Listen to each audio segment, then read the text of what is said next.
All right, push one in the chat if you can hear me.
All right, thank you for that confirmation, man. Welcome back to the Black Brain Trust. This is episode 579, Black Pandemic Chat. Please hit the like button as you come in, share the video if possible, hit that notification bell so you get all the updates from the Black Brain Trust, including those posted on the community tab. Just give me a few seconds, I can get the docket together, then we can get started.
Hey, I'm really sorry about that, man. I had to get the docket. I had lost it, man.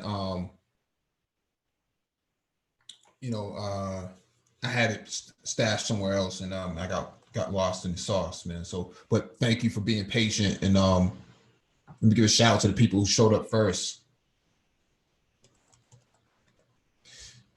Give a shout out to people who showed up first. Excalibur, salute. Hard Fort, Rich, peace. What it do? Craig, the tech guy, what's up with you, man? Farrell Edmondson, Ben's gang in the building. Scott Haywood, greetings to you as well.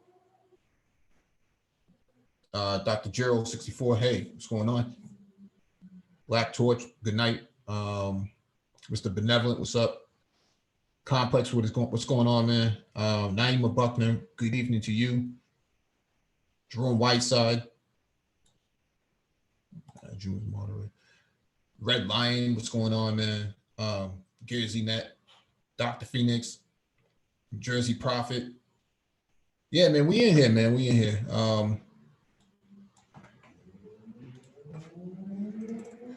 So let me drop the link for anybody who wants to join. This is very short, and quick to the point. Supposed to start this earlier, but I was over there on Mr. Fantastic's panel. Shout out to Mr. Fantastic. I think he did a great job having that discussion.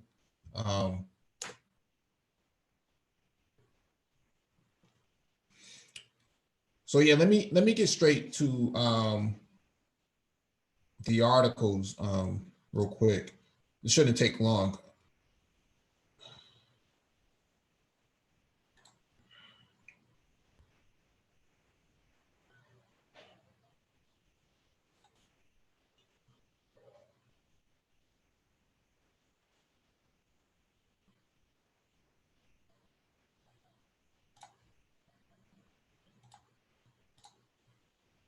All right, let me share my screen.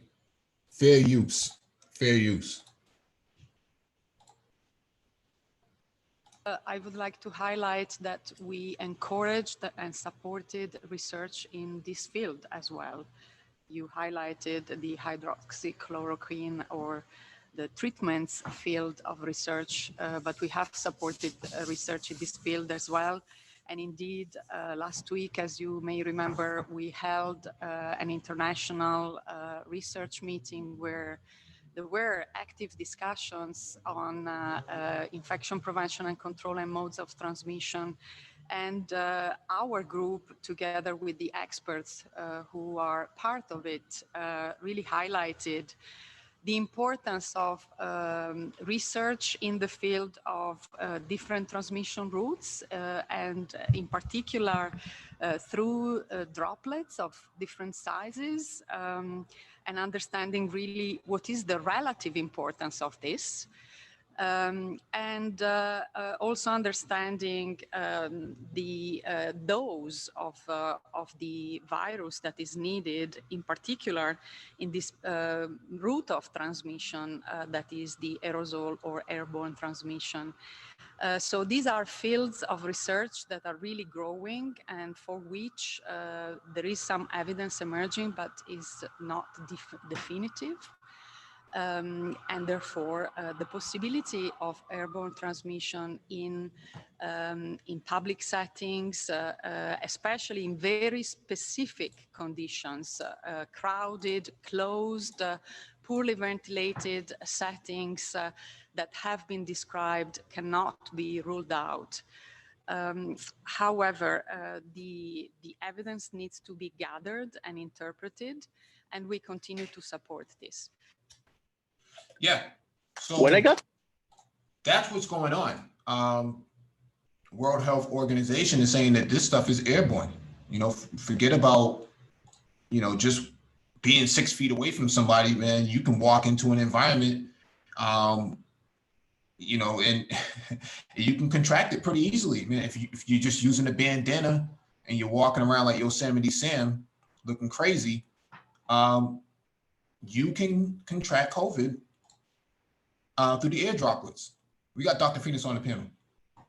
Good evening, brother. Good evening. Hey, good evening to you, Mike. How you doing, man? Good, brother. Good. Yeah, if you remember the earlier panels you hosted earlier this year, and I I mean, even the ones going back into late January, I had suggested that just given the highly infectious nature of this of COVID-19, that it was a very good possibility this was an airborne pathogen. And I mean, I had been saying this for a while, and it's nice to finally see that. In there have been, I don't want to make it seem like I'm the only one, but there have been a number of scientists and doctors, not necessarily within the mainstream, who had been saying this.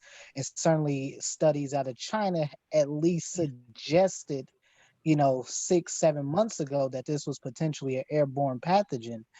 And it's interesting now you have, doctors and scientists here in the US, they're jumping on board, and now you have scientists across the world now that are that are making this suggestion to the WHO, that they start to say that, that they changed their recommendations, given that it is pretty much an airborne pathogen. There was a recent study done that showed that even droplets from someone talking or coughing or sneezing stayed within the air for well over 12 minutes, long after the people had left and had stopped talking. So again, that certainly is indicative of an airborne pathogen. And so again, this is not necessarily new talk. There's been a lot of chatter about this for months now. It's just that now there seems to be more conclusive evidence that shows that, yeah, this is very much an airborne pathogen, as well as just being touch and contact and droplet. Yeah, yeah. We've gone over the many masks that N95s, just a variation of sort of these contraptions that could be used to stop to block this pathogen from getting in. And I think last week or maybe 2 weeks ago we went over an article that talked about the variation of the mask and the proximity of the bacteria coming in. A bandana on your face is going to help you. You're more likely to contract it with that. Bandanas are absolutely worthless. I mean, they're just worthless. Mm-hmm. First of all, bandanas themselves, like most, lay fabrics, they get dirty. They become these hosts for pathogens themselves. Mm-hmm. Yes. So I mean that's part of the problem. Again, even when you're considering just standard surgical masks, yeah, they provide some form of protection, if you will, but nonetheless, it's not a foolproof thing. Again, we're dealing with a virus that seems to operate on levels that have unfortunately has not been seen, at least in modern times. But certainly, we're just beginning to understand exactly, some of the side effects of the virus. Even people who have recovered from the virus are experiencing everything from memory loss to blood clotting to a number of other health issues, on top of the fact that, again, just based on, we're still discovering what it even does within the body, how it causes massive levels of inflammation, how it causes potential long-term damage to the lungs, to the testes and men, to GI problems. I mean, again, there's just so many lasting effects of this virus that it's going to be probably, at least a decade before we truly know the true effect of this virus. Yeah. Yeah. And that's why the title tonight is Hookup Culture is Dead. You got pathogens rolling around. I saw recently I was coming home from Whole Foods, and the prostitutes out there in the street run around with masks on their face. It's ironic you say that, man, because I know I haven't been on panels in a while, but I've heard some of the previous panels you guys did, and I know you guys were talking about how white people are being severely impacted just as well as black people are. And one of the things I've noticed where I'm at is the sheer number of white people I've seen out on the streets that are homeless and panhandling. And what makes it really interesting is the fact that they're in black areas doing this. They're not in white areas. They're in black areas, areas where I would normally have seen black homeless, black people who are homeless or panhandling or something like that. No, I've seen white folks replace them. Yeah. Yeah. And so again, we're looking at something that, at least at a societal level, appears to impact. Again, we know that black people have been disproportionately impacted, but certainly what seems to be the undercurrent is just the sheer numbers of white people that have been impacted by this disease. So Yeah. I mean, in terms of the hookup culture, I mean, it's been there. I mean, again, I think we talked about this a while back, a few months back or so, early in the year, and and then one of the statements that I made was that I mean, at the very least, black men should be very concerned about the women you've laid up with, the women you're sleeping next to. If she ain't your wife or your long-term girlfriend, I probably wouldn't trust being next to her. That's just me. Yeah, because the lack of contact tracing, there's no way to tell who she's been around, who she's come in contact with. This hookup culture is dead. Plenty of fish, whatever these websites are, dead. That's all dead. It's not coming back, man. That lifestyle is over and done with, man. Freaknik, Atlanta, not coming back. Well, they shut down Freaknik, decades ago because of just the outbreak of STDs. Yeah. I mean, you had severe outbreaks of gonorrhea and syphilis and chlamydia, things that, unfortunately, for black folks, this has just been the culture of black society for at least going back to when I was still a kid, but this right now, what we're seeing right now is this is just an unprecedented level uh, of instability within a society, and not just what not just talking about sort of really the social aspect, but also the economic aspect and how normally Instagram and has been this real safe haven for this hookup culture, and now you don't really see that. I mean, I know you guys joke about the number of super chats and stuff folks are getting here on YouTube. I mean, you certainly see that as it pertains to that hookup culture. You don't you see the OnlyFans pages and some of these other websites where you have women that get to solicit men for money for various sexual acts. That is definitely dying. Though that money isn't coming in the way it used to. So again, we're seeing an impact at every level as in relation to COVID-19. Yeah, I was in the office last week, man, and I don't know if you were on the panel when I talked about this, but I'll just reiterate again, the way they had the office set up, this is the future of office work, okay? Little chevrons on the floor. You can't deviate from where the chevrons go.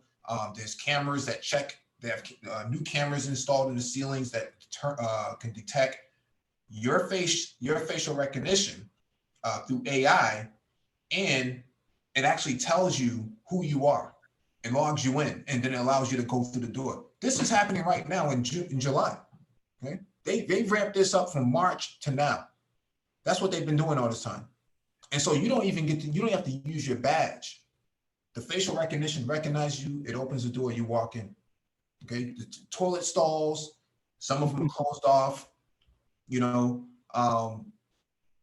And only out of like 6 toilets, only 3 are available. Only 2 people at a time. I mean, that's absolutely what I'm seeing. Certainly,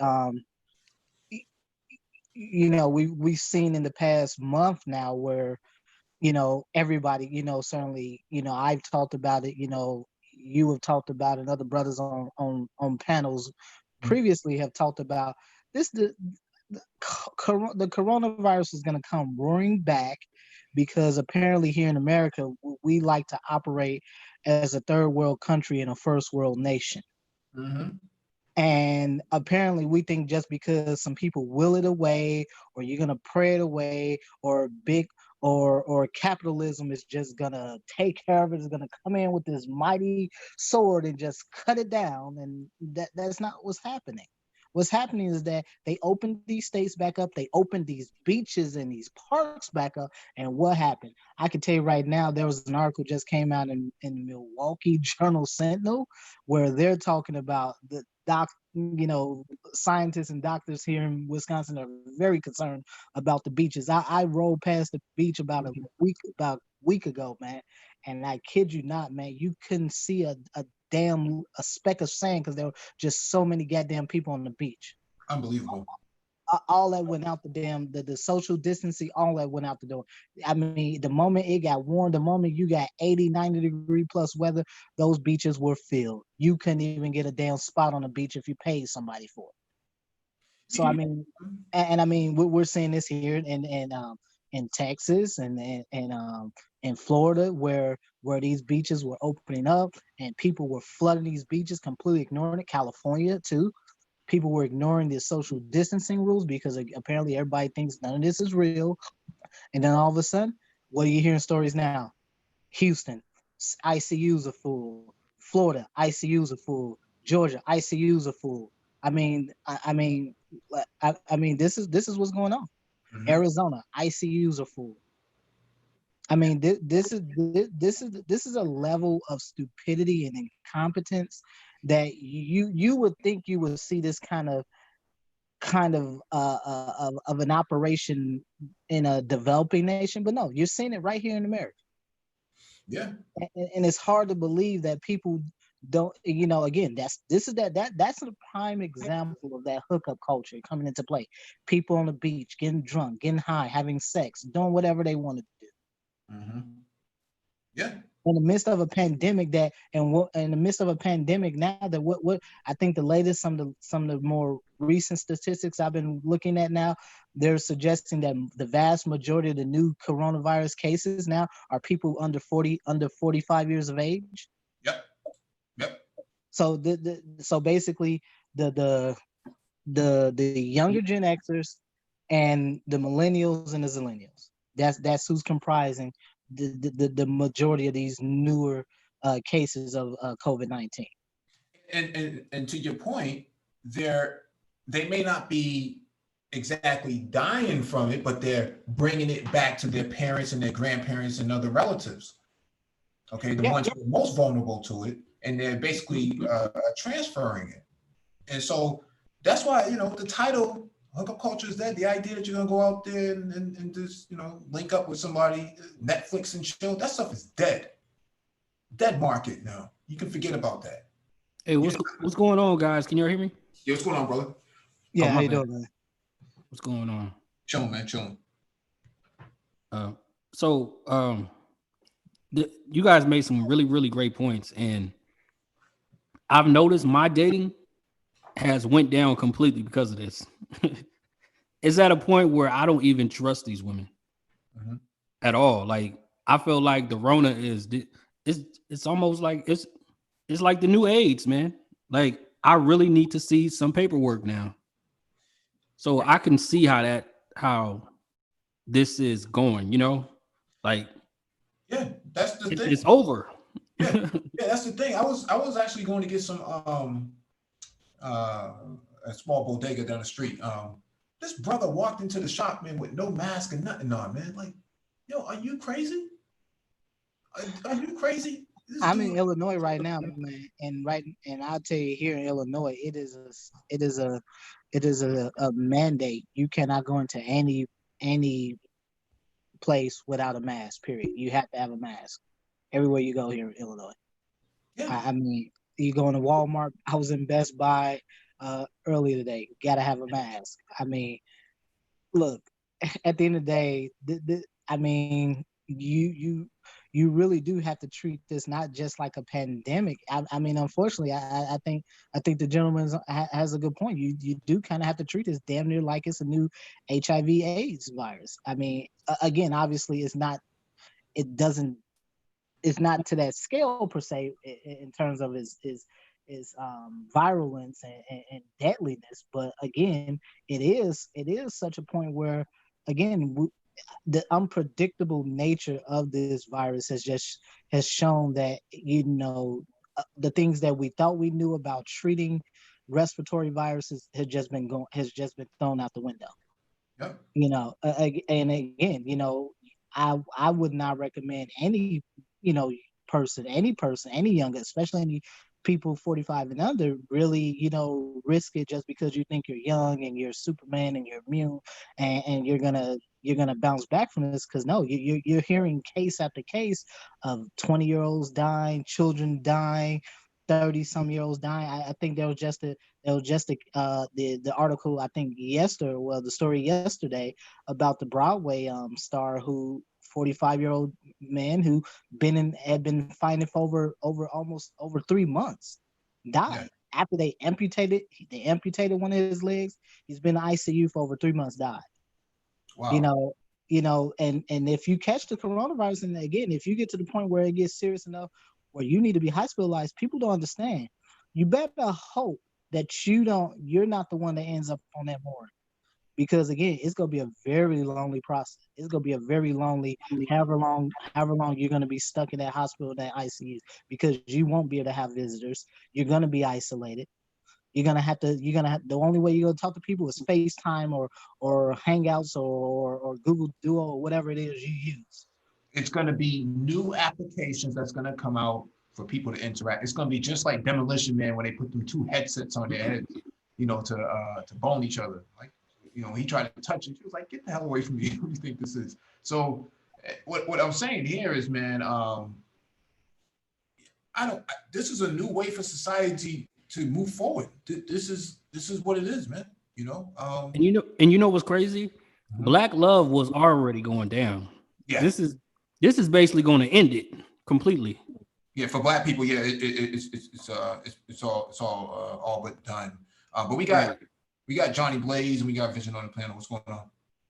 What's going on, Hey. Jay Blaze? Yeah. Can I go first or no? Or does?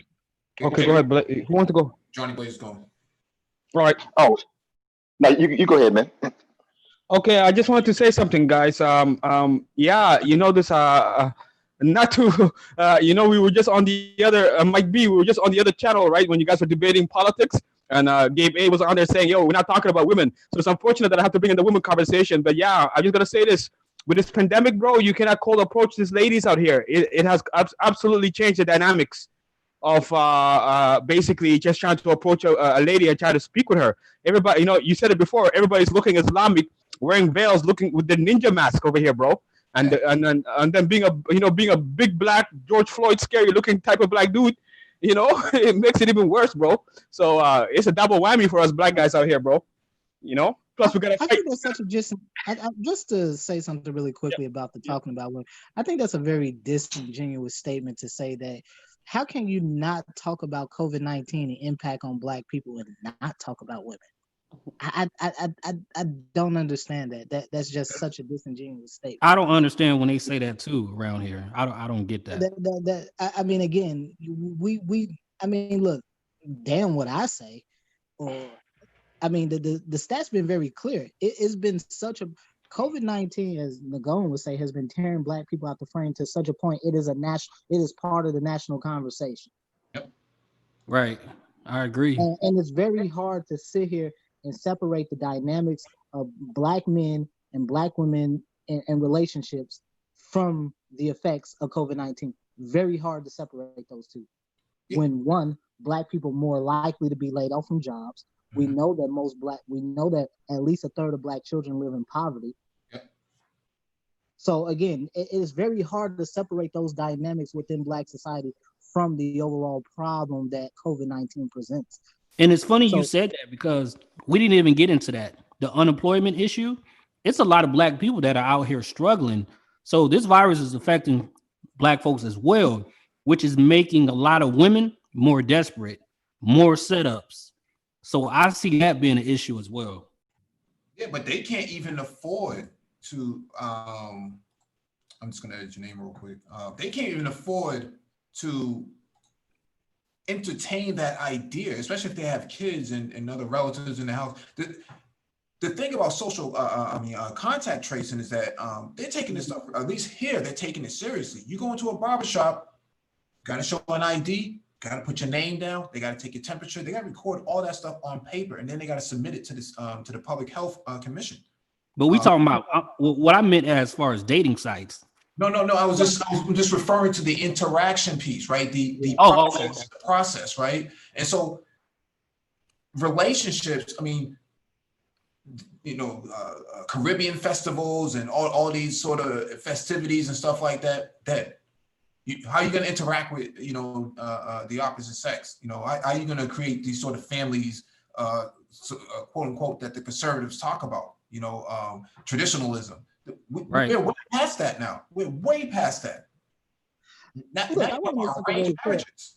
I am a firm believer in family and family planning and family being very much the foundation of any community and society. But I think part of what gets lost in this conversation is that, look, capitalism is not going to save Black folks from what's happening right now. Right. I mean, let's just be frank here. It really isn't. You know, you can pull a certain segment of the Black society out of the doldrums and stuff like that, out of poverty with capitalism. Sure, that's relatively fine and well. But again, if you're talking about, for example, when you had the panel last week with the gentleman about the Faulkner Initiative, part of that problem is that you're not taking into account that this is just a whole new day. It really is a whole new day. The things that Black people have been able to do over the past few decades, that shit is done and over with. Mm-hmm. The jobs that Black people have traditionally occupied throughout the decades, those jobs are gone. The ones that are coming back are going to be few and far and in between. Yeah. It is just not. It is the world we knew it as of January 1st, 2020 is gone. Yep. Johnny Blaze, you were going to go before? Hey, yeah. Good to hear you guys again, man. How's everybody doing? Good, brother. Good. How you doing, Jay Blaze, man? All right. Not too much, man. So, this is a good topic because actually I'm glad to be on with you guys. I've been listening to this other stuff in the manosphere and it's been like just hurting my head. I had to take a break for a little while. Hey, don't feel bad. I'm right there with you, man. So, you know, we're talking about all these, you know, COVID infections, and I'm still doing class. So I have students, you know, we've been doing most of our stuff remote classrooms, but we have been bringing the students back in to do our labs. So that's the one thing that we have to do. And we finally got my students back out to doing clinicals after like 2 months. So I'm really interested to see how this is going to go, because I noticed 2 of my students, they had people close to them who had been infected. So now those folks are getting tested. Now, luckily, one guy, he came back negative. I'm waiting on this next young lady to see what her tests are going to come back as. Now, but I will say, I noticed that most of the folks, at least in my area, who've been infected have been white, surprisingly, you know, here on the East Coast versus Black. Mm-hmm. But I'm sure there's a lot of things that I don't know, but I'm saying these are just the folks who I've had, you know, who are my students. But I'm curious to know, like, with you, Dr. Phoenix, how are you guys doing clinicals? Are y'all still able to get out there into the hospitals and whatnot and see patients? It's very sporadic. I know my program. I'm not personally in clinicals yet. I'm still doing basic sciences, but folks that I do know, they are keeping students at a distance from confirmed COVID-19 patients. So they're keeping students traditionally away from them. Now, some schools will let students jump headfirst in. I know that, but I know in particular my program, they're being very cautious about keeping students being working with COVID-19 patients. Now, again, it really is something that kind of varies from school to school. It's not the same, but it kind of is what it is, I guess, at this point. I kind of want to switch gears a little bit, something that Mike talked about when it came to the whole job situation. So now I just had a class of students that graduated back in April. Normally, the last group I had, we had a 95% job placement rate. This time, man, we're down to like 15 to 20%. Whoa. Yeah. Whoa. Job Now, placement assist. What? now, granted, I train X-ray techs for a living, so This is healthcare. This is this something we healthcare. never done. Yeah, Yeah. nobody's hiring. Yeah. Because I know me and Super Trey have talked about this once before. One of our biggest thing is orthopedic medicine. So Yeah. all these little standalone orthopedic clinics, during this whole COVID thing, they all downsized. So now I got students, who graduated, passed their boards, still trying to find jobs. Most of them are Now, closed, man. Like none of them yeah, open back up. Like not where I'm at. Mhm. yeah. So And now that, I that want, goes back to what I was saying too, as well. People are about to get very desperate, man. yes, Well, I Hey, can That's tell what you, gentlemen, this my can I uprise say this? and violence are about, and they're not in black areas. Like they're trying to use black people to quiet the whole thing down. But this is not about black people. Like for instance, if you're looking like Columbus, most of those people were not black. I Right. seen the newspaper. None of those people were black. Maybe not even that many. I'm telling you, Salt Lake City. You think those people were black? Montana. Think those people were black? The Dakotas. You think those people were black? I'm like, dude, there is something else that's happening here, because as these moments go on, and these states are, so some of these states are going to reclose in the next couple of weeks. It's going to be unavoidable, right before school season, and it's going to be a mess everywhere, man. And I'm just telling people to look out and watch out, that you need to stay put wherever you are. Hey, gentlemen, can I say this quickly? Or Go ahead. okay, I want to say this. I was watching Al Jazeera earlier today, right? And they were just talking about what's going on in North and South America, and like even you heard about the Brazilian president, right? That was pretty funny.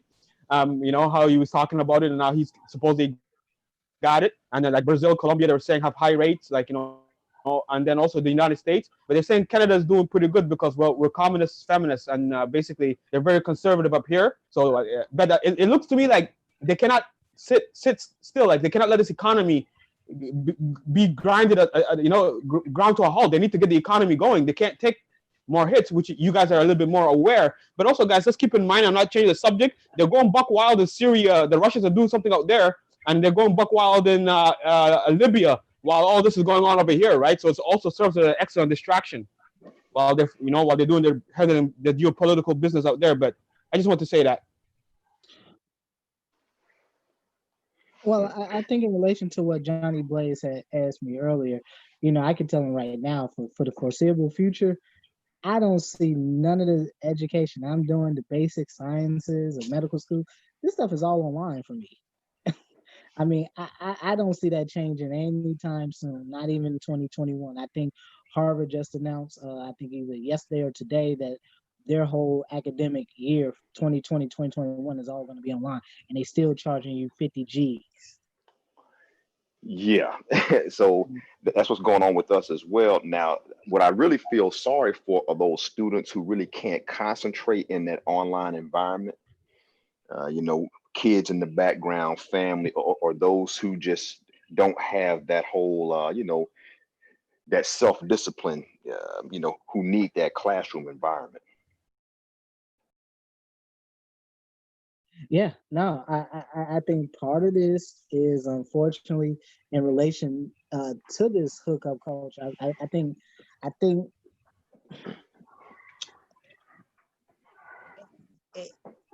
given the fact that we're seeing more and more children now contracting COVID-19, I think it is going to be very incumbent upon mothers, parents, whomever, that you be very careful about the people you have in your presence, and certainly those you might even have around your children, because again, we're seeing the effects of COVID-19 in children, something that very things that we have not typically seen from children catching some type of catching other respiratory illnesses and stuff like that. No RSV or anything like that.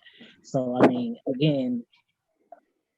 you have dating sites now. I think some of the big dating sites out here, they're just doing virtual dates or something like that. I think I was seeing a commercial for one of these dating sites. They were just doing these virtual dates.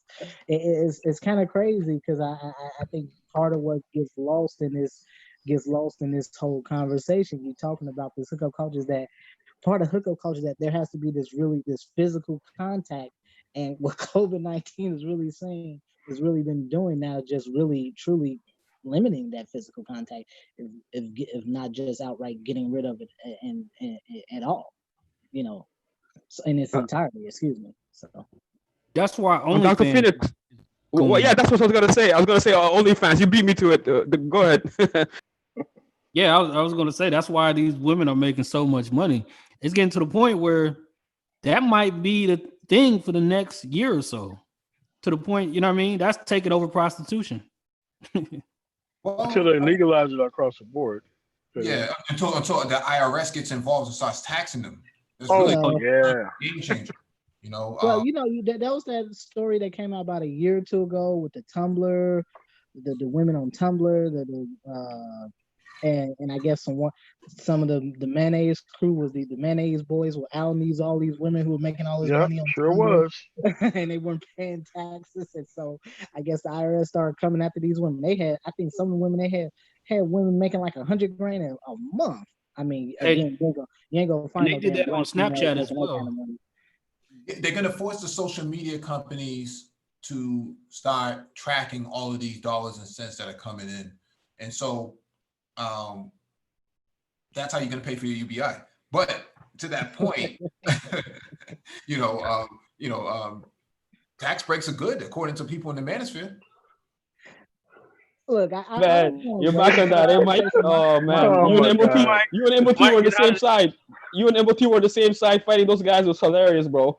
Look, I mean, would say but this much about Judge tax came breaks. on and told him exactly what we were talking about. And it's like, the reason why they're going to a state is because they're getting more than they're giving out. I'm like, don't you think Mississippi would offer all the tax breaks in the world if it would solve their revenue problem? I'm like, dude, they're blowing a hole in their budget that everybody else has to pay for. Yeah, Invesco Field and Mile High, the city and county of Denver paid for that. And it's never gonna break even. Nor was the last Mile High Stadium. It never breaks even. They got MOT, the I stuff think Trey just together. wanted to argue against you. That's all. Well, I mean, I would just say this much: Yeah, you go can ahead. ask Oh, the you're right. people Oh, of you're right. Trey's all Atlanta, right. as Georgians, are they still paying for that massive Mercedes-Benz Superdome in Atlanta? You can see off the 85. yep. I mean, this damn thing is so goddamn huge. You can see the damn thing like 3-4 miles away on the damn interstate. Yeah. For real? Yeah, Yeah. It's massive. It's a massive. The thing is goddamn huge. You thought the damn Superdome and New Orleans was huge. Hell no, that one in Atlanta is huge. You Anybody can easily see that damn thing from the interstate. somebody share it or Hey guys, just so you know where I'm at, my city outside of Toronto, so we don't. Our stadiums are not as big as the big cities, but in our stadium, they're basically putting the homeless in there, trying to keep them off the streets. So I wonder if they're gonna do that with that Georgia Dome and all them things. What are they gonna use it for? Because people are gonna be losing bunk beds. MOT bunk beds are gonna be put in there. You know that, right? They're gonna put bunk beds. Listen, man, the Superdome during like Hurricane Katrina was a fluke. I was surprised they even put people in there in the first place. Yeah. Well, Surprise. they had no choice. They had no right. choice. Even You churches can't have turn. enough photo ops and stories in the international media with floating bodies in goddamn 12 feet of water. Yeah. You just can't have too many photo ops or something like that in a first world country. So again, they put people in there and left people to their own damn devices, and that's why you saw the mayhem you saw in Hurricane in that Superdome in New Orleans. So fundamentally, just speaking in general, while I do personally believe that, I do believe in some of the stuff they were saying, but look, at the end of the day, tax breaks don't help nobody. Look, I'm in Wisconsin, and I can tell you right now, Wisconsin got a raw deal with the Foxconn, and this is with a Republican governor and a Republican legislature. They gave Foxconn tax breaks, plus they gave them ability to pollute. They let them circumvent the pollution laws and It's like they quite literally said that tax tax cuts create revenue. I'm like, no, they don't. It's a balance sheet item. Yeah. So that way they don't have to pay. And it's like, well, tax cuts just becomes part of that bottom line. Again, employees are expensive. Employees are an expense. You have to pay. You have to pay insurance. You have to think about retirement, 401, pensions, if they even offer it, which most places don't anymore. I mean, again, employees are an expense. This is why this COVID-19 has been a boom to certain companies. And that's why they go into W-4 contractors so that they don't have to pay for those bennies. That's right. Exactly. You get these 1099s and stuff like that. You don't have to worry about folks paying their own damn insurance and stuff like that. I mean, you don't have to worry about, these companies don't have to worry about paying insurance for them. Excuse me. And so again, this is part of the. I think this is also part of the problem is that again, tax breaks do not help the common citizen. They don't. It helps businesses. They only help major corporations in their bottom line. Hence why when these corporations get into financial trouble, what's the first thing they do? Start laying off people. Yeah. You cut expenses where it's easiest to cut it first, and the best place to cut it at is with your workforce. Yeah, we saw that with the airline industry the last few weeks. Yeah. And that haven't even hit yet. Can I add this as well, guys? Can I add this? I know. Sorry, you have to wait, brother. Sorry, my fault. I was just gonna say those layoffs yet for the airlines have not even hit yet. Yeah. We're talking third quarter, September, October. That's when those layoffs or most of those layoffs are going to take into effect and where they're going to start counting this. And so what we're seeing now is really just really the cusp of what's going to come in the latter part of this year. Yeah, I mean, because the EIDL people, it takes them a longer time for them to be able to lay off people. I think it's 6 months from whenever they took the money. So you're right, October, because right now we're seeing the PPP loan people right now filing the bankruptcy. Right after the what is it, 2.5 months? Yeah, 2.5 months after the time that they required to quote unquote keep these people on, even though they technically didn't fire them either. The only thing they did was just took the PPP money and just never allowed anybody to come back to work. So like, oh, okay, you can come back to work. Hey, everybody's laid off. Yep. I mean, and again, I think part of the discussion, again, those brothers believe what, I would never infringe upon what those brothers believe in, but I do think it is very important to highlight the fact that tax breaks do not help the common person. They never have. Every economist that's worth their damn salt has written about tax breaks do not help the common person. They only help corporations. The reason the Walmarts can go, the reason you got super center Walmarts now off in the middle of no damn where is because why? Those places give them massive tax cuts. You pay for those Walmarts.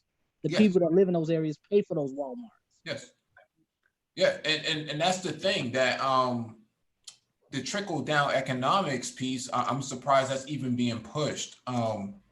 The Republicans stopped. The mainstream Republican Party stopped telling that bullshit during the Obama years. Even Obama was smart enough to put that dumbass argument to rest. Yeah, right. Something. I just want to say this. Who really talked about that years ago was Ross Perot when he called that voodoo economics and all that. That was years ago, man. Underneath, Gingrich called what's his name, Mitt Romney. What do you call him? A vulture capitalist. Yeah, vulture capitalism. He sure was right. Yeah, I mean, these guys been running that trickle down theory, a long time, and we know it's bullshit. So we know tax breaks go to the rich. They, like you say, it subsidizes them, and they take the profits and they put it in their pockets. They cut a lot of people off, and they keep it moving. And it just, it's not anything that really has helped the economy too much. From that standpoint, and sold out more jobs, and basically we've run up bigger deficits and so forth behind it. It just hasn't been that great. It just hasn't been anything that's been a great windfall for us. Even though they've done all they could to sell it to us, the Republican Party has been very successful in selling that concept to us, and the Democrats have also picked it up as well. So it hasn't really worked. Not for the average Main Street guy. It just hasn't done it. Yeah, let's go to Johnny According Blaze. to them, Yeah, according to them, it's just be rich and you won't be affected. Right. Yeah. Right. You can alpha your way out of this. No, yeah, man, I was gonna say I'm waiting to hear back on this airline thing. One of my family members, she's been with the airline for about 30 years. I know she just went back to work this week, so I'm waiting to hear how things are gonna go, because I know she was telling the family that she's looking at retiring from the airline and going into something else now. But I'm but on that, the people getting laid off, I know like our university, they put a lot of people on furlough. They didn't necessarily fire them, but we did some serious downsides now. So they've been bringing people back, in like little trickles here and there. I'm waiting to see how things are going to go, because I think a lot of these folks probably did jump ship at some point, got tired of waiting. Yeah. Let's go to Vision. That's his hand raised. You guys were talking about something earlier. What I noticed in my city, and I'm sure this is across all first world nations across the globe, is all of a sudden grocery stores started putting up those shields, everywhere. You name it. Even in the buses, they started putting out those shields. Everybody starts. People are now buying those face masks, and then it's mandatory now. So a lot of things were mandatory. So whoever had those contracts to come in and build those things, made a lot of money. Because everywhere, a Walmart, anything that's open, Best Buy, whatever opened up in here, those things have to be put on. But to be honest with you, when you go to some of these variety stores, they don't really use it anyway. So it's it's a false sense of security. It's that's not going to stop anything. That's just me. But can you guys help me out with that? Because you guys are definitely the experts. It's mandatory by the states. It's mandatory by the states in order to run your business. You have to have these protective shields up. It's a part of the statutes of I think there's a COVID. I forget the term that they use, but it's basically a COVID certification. That they have to comply with, and if they don't have it, their business will be shut down for 30 days. And what's the point in shutting down for 30 days just because you don't want to put up a piece of glass? It doesn't make a whole lot of sense. But buses here have always had shields for the. Go ahead. Buses have always had shields for the drivers, mostly because the drivers get assaulted by the passengers getting spat on, and so that's what they're trying to prevent as well. The drivers getting spat on, and they have to have a mask on too. But they've made it so that you have to get on at the back door. You can't get on at the front door. So what? It keeps the driver from being impacted by COVID, right? You want to keep them a 6 foot distance. And so all right. They get 10 feet. Makes sense. And so the busing lines and the companies and the train companies are losing revenue every day because people are not paying at the front door. They're just getting on at the rear.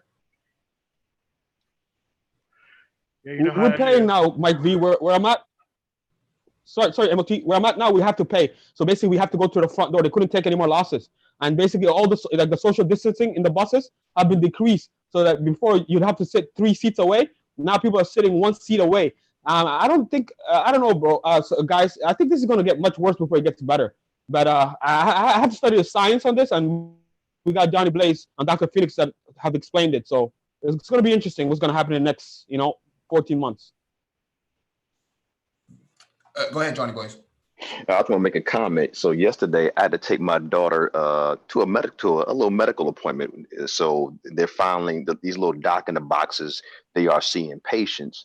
Mm-hmm. But here, the interesting part is, so we go in there, get her all checked in. They're like, well, she's over 18, so you can't come in the room anymore. As a matter of fact, we're going to have you go wait outside in the parking lot, because what they did, they roped off all the seats in the doctor's office. So every other seat is available now. So they're only the active patient can be in there, no family members, unless they're like invalids or whatnot. So they said, if we got any questions, we'll call you from the car. Yeah, that's the thing. Whoever comes up with a with a clinical schema where you can drive through a clinical drive-through, you don't have to get out of your car. Your doctor can see you from a drive-through booth, or a nurse or something like that. They're gonna make a lot of money off of that, because they don't want you coming up in their office. Even the barbershops, like I was mentioning before, the beauty salons, you can't just wait around in there. you know, brother tried to come in there and tried to just stand around like, nah, man, get the hell out of the place, man. If you're not getting hit, right? Get the fuck up out of here. Hey, man, we got a like at the university, man. You got to come in. We got a thermal camera. You got to go through the thermal camera first. Yeah, my place is like that too. My place is like that too. But they have a mirror. It has a camera on it, and it's a robot though, and it follows you around. Oh wow! And it'll go up and down. I saw it first in Qatar, and I talked about it on here back in February.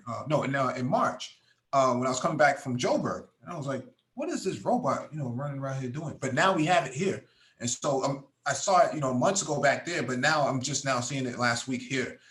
So somebody's making a lot of money off of this, man, and it seems to be really accurate down to the degree. So. Well, yeah, I would say this much. You know, even my barber, I have to actually, I have to call him and make an appointment, and that I have to show up. So I mean, no walk-ins, no nothing. Like you can only, you know, my barber, he's only cutting folks here who call him and make appointments.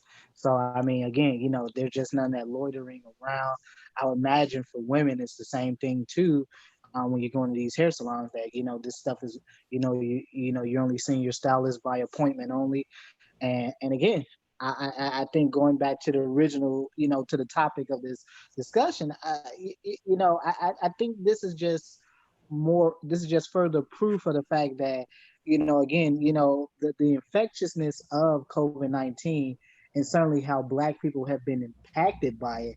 And again, I think what we're seeing here is that, you know, everyone is just taking a real pause here and say, like, you know, this is a very, you know, this is a potential risk for me, given that sort of, you know, that we know that, you know, if you're older and you get COVID-19, you know, there's a much higher potential for you developing serious complications of it, you know, relatively versus if you're younger. Though I would say that there's a lot of data coming out as of recent that are kind of disputing that where now you're starting to see complications in younger people, to the extent that you were seeing in older people initially. So Yeah, man. I guess if you want a hand job, you're gonna have to use some PPE, you know, gloves, something like that, man. I don't know. Many folks got latex allergies, so I don't know. You might want to stay away from lambskin, man. Go ahead, Vision. Okay. Mike B, I want to say this. Yeah. Regarding what you guys just said, like, yeah, for one of our barbers here was actually ahead of the game, and he was doing everything online. So they even developed an app, so you can now book an appointment with him via an app. Where the other barber, you know, this was a Mayo boy barber, by the way, where you know, the Black dudes are a little bit behind in the technology, so they got to play catch up with all this, you know, not to shoot at my Black people. But what's the other point I was trying to make here? You know, might be, I heard somebody here, like the doctor's appointment, they have to do it via conference. So, you know, I remember a time when we didn't have those what do you call those on you know, the camera on your screen was separate, wasn't part. I don't know what they used to call it. I even forgot the name. Damn, you know. But now that those cameras are basically part of your screens and monitors, I imagine that those cameras are going to be advanced enough in the future to just, you know, do scans on you right there while you're talking to your doctor. So I'm just thinking, but that's a whole other subject. But it's going to be amazing, man. It's everything's been changed. You know, the dynamics of the way the world works now has completely been changed by this beer flu. Yeah, and Vision as well. A lot of people forgot it's also affecting people's bodies as well. The gyms are closed. People are getting bigger and unattractive even more. Oh my God! So it's getting ridiculous out here, man. Oh yeah. I was at Dick's Sporting Goods today. The place is empty. Okay, the place is empty. They sold every single workout item that you can imagine, even the shit that didn't work on the floor, the demos and stuff like that. People just took them. Is it for sale? Half off? I'll take it. Thank you. And, you know, you got pull-up bars with missing pegs and shit, man. That's, I'm not using that, man. You might tip over on something like that. So that's a fact. Hey, sorry, Mike B. It's a webcam. I forgot it was called a webcam. Holy cow! It's legacy technology now. Okay. Yeah. So when I was at Dick's today, I was going to get some cones because I'm training people on the side, and even those, they were running out of those. I got an email this morning saying, "Oh, there's only one left in stock." Well, who the fuck is buying this shit besides me? But all of your punching bags. The only thing they had left, man, was what do you call it? The yoga mats and the gym bags. Because nobody needs to buy gym bags anymore because ain't nobody going to the gym, right? So there's nothing in stock, man. There's nothing in stock. Yeah, No, I had to buy a absolutely bike. agree with that. I wouldn't have bought a bike, and the bikes were damn near sold out. Yeah, bikes are on the come up, man. E-bikes are on the come up now, man. A bike that would have cost you, $500 now for like a cheap e-bike, man. That shit going for like $1,500 now, man. It's crazy. Yeah, that's right. I just got my dumbbells in actually from Rogue, so I got some of my weights in now, and a bench that has been on back order for 6 weeks, and still waiting for that right now. They said it'll be coming here within the next week or two. So this is taking almost 2 months to get my bench. So yeah, it's crazy out here just to get some decent workout equipment. So I and I don't know if if the gym's open again, because out here by my house by 24-hour fitness, people are still going to 24-hour fitness even the place is closed. They're working out in the parking in the empty parking lot right next to where the gym is. So they got trainers out there training them. They're doing calisthenics and all, but they still got the trainers out there, training these people. So these people are still going to where the gym is, but they're actually training in the parking lot now. So that's actually how desperate this thing is really getting. So they're trying to stay attractive, man. And think about a lot of these women who was already a buttercup away from being obese. They're getting even worse. They're not a buttercup; they're butter balls now. They get, they're definitely getting big, and they're getting bigger. So it's not a pretty sight for some. And then you have some who are going crazy in their places, running around and doing all kind of crazy stuff, to stay in shape. And people, if you watch it close, you look in their eyes, they're looking a little crazy. Some of these people are starting to bug out. I'm sorry, but they bug out. some of these folks are bugging. So very interesting times right now. Yeah, what's happening now is that the adults are battling the kids for the playgrounds now because that's the closest thing they can get to calisthenic equipment is at the playground, and so the kids want to go down the slide, but you got grown ass men, doing reverse pull up, push ups off the slide and stuff, looking crazy. I was at the parking lot, saw that shit like a couple weeks ago. I'm like, wow. They doing jailhouse workouts, huh? Oh, yeah, man. Yeah, because they let a lot of dudes out of jail. They did let out a lot of guys that were non-violent offenders. They let them out early just because of the jails were overcrowded and don't want to help perpetuate the spread of COVID-19. Yep.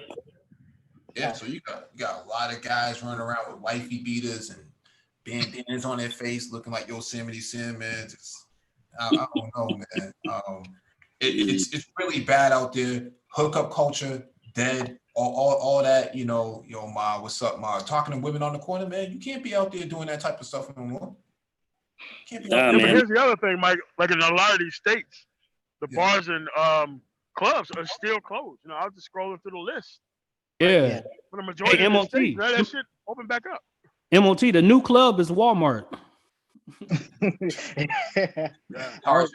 would probably say that's probably that's probably a pretty good assessment because you go to the you go to the Walmart these days. They're pretty packed, so they are, and the Home Depots are. Well, man, I was out today trying to find a goddamn printer, man. We can't find a goddamn printer. I talked about that a month or so ago. All laptops and desktops and printers are pretty much sold out, man. I was at Best Buy, man. No damn printer in stock. Target, no printer. Laptops. Walmart, no printer. Office Depot, no printer. Office Max, no printer. Only place I found a printer is Amazon. Yeah. that is, I mean, you cannot go into any brick and mortar store and find a damn a halfway decent printer. They got a bunch of cheap ass printers that people probably don't want. But Dr. Phoenix, Can I add to this? forget about a laptop. You will oh, find brother, laptop. I brought a new laptop last week, man, and I got like probably the last one they had left. I would have had to order one directly from the manufacturer if I couldn't find it in the damn store. But I just brought a new laptop. So You lucky. And the thing is, they're not allowing you to bring back certain items. If you bought headphones, keep them. Can't take them back. yeah, I know. Anything that you wear that's on your person, you can't return. Yeah. Let me add this, guys. Can I add this? Go ahead. Just to write off what Dr. Phoenix said about Amazon, exactly is what you guys just said. I went to the Walmart the other day thinking I'm going to buy me some dumbbells. It was like one dumbbell left, right? I was like, okay, I'll come back in a couple of days. Maybe they'll restock. I came back, that one dumbbell was gone. And then all the bikes are gone. And then I go talk to my boy. I was like, holy cow, what do we do? He goes, yeah, you're going to have to order everything on Amazon. And that's exactly it. Like Amazon is going to kill it, man. And this is like a Walmart superstore. So it's no joke. Sold out of dumbbells, so they can't keep up. And so you basically have to, can you imagine ordering a bike online? I never thought I would have to order a bike online. Can't even test it out. It's crazy. It's absolute. And the laptops, you're right, they're all sold out because everybody's working from home. And I remember you saying it, Mike. It's amazing, man. Months ago, and I told people months ago to pay attention to tech stocks. Tech stocks are going to go right. AMD is killing the goddamn game right now. Yeah. They've been wrecking Intel with their new Ryzen processors. Mm-hmm. I was at Best Buy. I brought my new laptop from Best Buy. I brought a Razer laptop, and I kid you not, man, it was like, I'm like, damn, who the hell's buying all these gaming laptops and desktops and stuff like that? People are coming in like crazy buying this shit, man. I even had to set up like I had to get like a new modem, new router. Yep. Man, dude, we had to go like three goddamn stores, man, just to find a goddamn modem. Yeah. All thing I know, my Apple stocked up very nicely. Crazy. Oh, and I'm telling you, I fucked up on this, and I should have seen it. I didn't grab that Tesla when I had the chance. Yeah. And that Tesla's waxing that ass right now. So I'm sitting there saying, damn. Yes, it is. Lost out of some nice coin there. Hey, go ahead, Johnny. Oh, I'm sorry. Yeah, no, man. I was gonna say a couple things, man. I was gonna ask a question though, but has anybody heard or seen if they're using any kind of like drone technology to like do temperature checks on people for like COVID and stuff like that? Yeah, they already started that months ago in Atlanta and places. So. All right. Yeah, Atlanta was using it. Atlanta was using drones for social distancing, number of things. They were using it to patrol parks to keep people out of public spaces. So I mean, there was a lot of states that were using it for various reasons. I think I seen that. It was like a cop little robot, right? Or something like that. Yeah. Some of the drones have a megaphone attached to them. It tells you to keep your distance and stuff like that. Okay. Practices, but the other drones, the more advanced drones, supply 1,000 people all at once, or at least 100 people at once. But from my understanding, the article we were covering before, it said something like up close to 1,000 at once, and it can basically gather everyone's temperature and facial recognition all at once. I don't know if anybody is any counties or municipalities actually using that technology here. I know in the office they're using those robots, the drone robots to actually walk around when people coming through certain areas of the facility. And so, the hand sanitizer stations too, they're all timed. They all got sensors on them. It knows if you pull your hand away too soon and it resets the time. You got 20 seconds to wash your hands or to rub the hand sanitizer on. And then it after it finishes counting down, it'll give like a little ding bell, and then you get to move on to the next section. I don't know. People don't want to work like that, man. No, nobody wants to work like that. If you go to the refrigerator, there's one direct path that you can go to. Wow. And there's sort of spaces that on the floor that says you can stand right here in front of this coffee machine, but you only have this much amount of time to actually stand there. And if somebody else is behind you, they have to wait outside and stuff. It's a mess, man. Nobody wants to work like that. And so you go back to the title of the live stream about hookup culture. This is going to be like Demolition Man. People put headsets on VR headsets. Hard Fork Rich in the chat, he's been talking about that for a while. Now's the time to make the money off of it. People in the manosphere, they're not. For some people who think that this is a joke, this is real. Let me read this article real quick from the Boston Globe. Massachusetts reports 15 deaths, 157 new confirmed coronavirus cases. State officials reported 15 new deaths and 157 new cases among people with confirmed cases of the coronavirus Monday. As much as Massachusetts enter phase 3 of the state's reopening plan, with casinos, gyms, and movie theaters now allowed to open their doors again. The state now has 104,659 confirmed cases of COVID-19, a total of 7,983 deaths related to the virus. The numbers, which show continued improvement in key indicators related to the virus, came as the state again shifted the way it reports the number of cases it has tracked. Probable cases of coronavirus are no longer being included in the top line statistics daily by the State Department of Public Health. And so let me finish up the last article too. I don't want to spend too much time.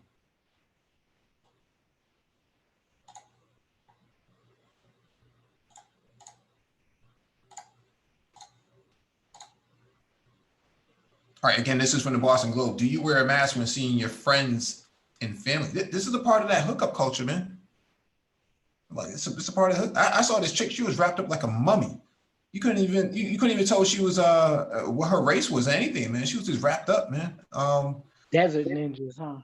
Yeah, man. It's crazy. I mean, this picture is real, right? People are, that's the sort of that's the most you're gonna get from a hookup.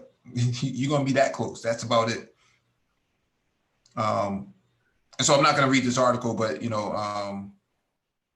people are starting to wonder, do you wear a mask when you're seeing your friends and family? Well, do you wear a mask when you're hooking up? No, because hookup culture is dead. People aren't coming outside like that. At least the well-known ones. Well, can I add something really quickly? Because because I if you go outside, a lot of, and you go to these public spaces, you go to a park, and you usually see families out there. You would normally see family, father, mother, kids, whatever, traditional nuclear family, if you will. But again, part of the problem here is that we've seen a rise in mental health disorders as a result of really the extreme isolation that has occurred as a result of COVID-19. And certainly, part of isolation also includes you don't have the ability to interact with the opposite sex and such like that. And again, for women, given that women tend to be social creatures, it's far more impactful on them than it is per se men. And so for women, for example, I think part of the problem why this hookup culture being dead is more deleterious for them than it is for men, is part because I think a lot of men can be completely satisfied watching pornography, but I think the opposite is not true of women. The same is not true of women. Excuse me. And so essentially, what happens is that for women on some level crave sort of that physical connection that you need from the opposite sex, assuming that they're not part of the alphabet crew. But again, even in those scenarios, you still require that physical connection, because again, that's one way that women tend to bond with their partner. So for men, I think this is more deleterious for women than it is for men, if you will. And these are undeniable facts. Undeniable. Right. Undeniable facts. He nailed I have it. a doctor. I just want to say this very quickly. I have a doctor friend. It's just to piggyback on more with it's not only from my own personal experience, because I'm seeing that with someone who I'm with right now, and she's really just Oh man. But anyway, my doctor friend, we were hanging out with he's a fraternity brother of ours, and we were having a Thursday night chats that we have on Zoom. And he said that there is a COVID psychosis. He's a psychiatrist. He said there is a COVID psychosis. It does exist. It's out there. And he said that this is definitely having an effect on a lot of people. And he said this thing, the way it's been dragged on, and we haven't really turned the corner on this disease because of our terrible response to it, and our healthcare system and all that it's going to cause a lot more problems. They're expecting to see a lot more mental issues from people coming up with what they call almost like a cabin fever. Some of these people actually are getting cabin fever, literally.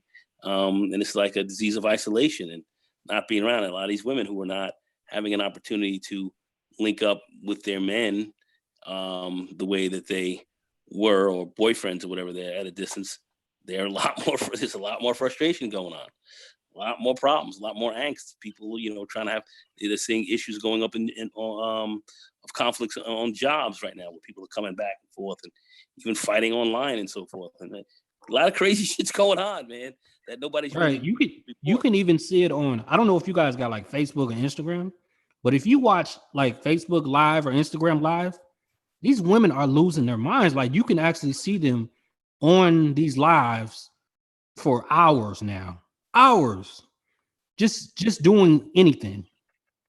Yeah. So it goes back, like, they really are losing it. They need every attention. Hey, They Nico are. 11, can I say this? Nigga, in this manosphere, have you guys noticed in the black manosphere, they're fighting like crazy. So that could be a COVID effect. But I also want to say this. I know in the manosphere, I think that COVID's been going around in the manosphere for the last few years. way longer than that. Okay, fair enough. It's been amplified. I just got here. So, but just to double back on something earlier about working out.